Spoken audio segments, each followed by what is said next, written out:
Hey, I'm Nick. This is video 8 of the Talking to the Camera Challenge. I'm re-recording this one today. I really didn't like my take from yesterday, and that's something I can do, I guess. I wanted to talk today about a mistake I made and what I've learned from it. The mistake that came to my mind that I tend to do, and I seem to be at risk of doing repeatedly too, is overcommitting myself, stretching myself too thin. So I found myself recently, first of all, I have a pattern of doing that. I tend to be a committer.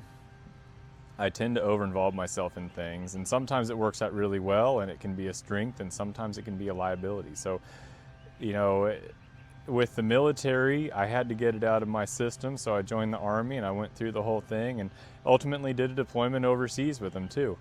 Now, at the time, that was kind of a pain, but in hindsight, that's been really good for me.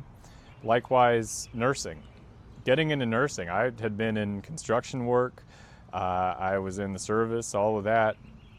I had to do something different, so I committed to nursing, and that was a major change in my life, but it turned out to be a very positive change.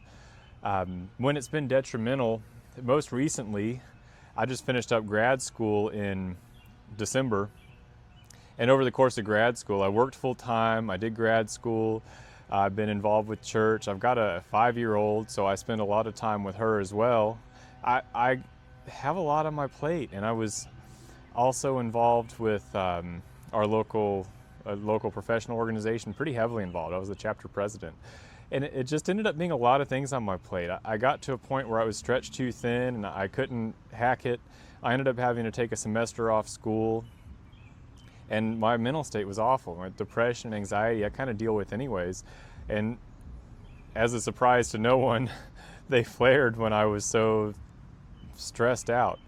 So the lesson I've learned from that is to be careful, be very mindful of my commitments. Don't overcommit myself when I don't have that much to give. Don't be afraid of commitments and change, but make sure they balance within my priorities. I hope that's helpful. That kind of explains my big mistake, and I am definitely at risk. Like, if things are a little light, I'm very quick to think, oh, I could do this, I could do that, I could do all this other stuff, and I can't always manage all that. So that's my mistake. This is my Talking to the Camera day. I will see how it turns out. Thanks y'all for tuning in.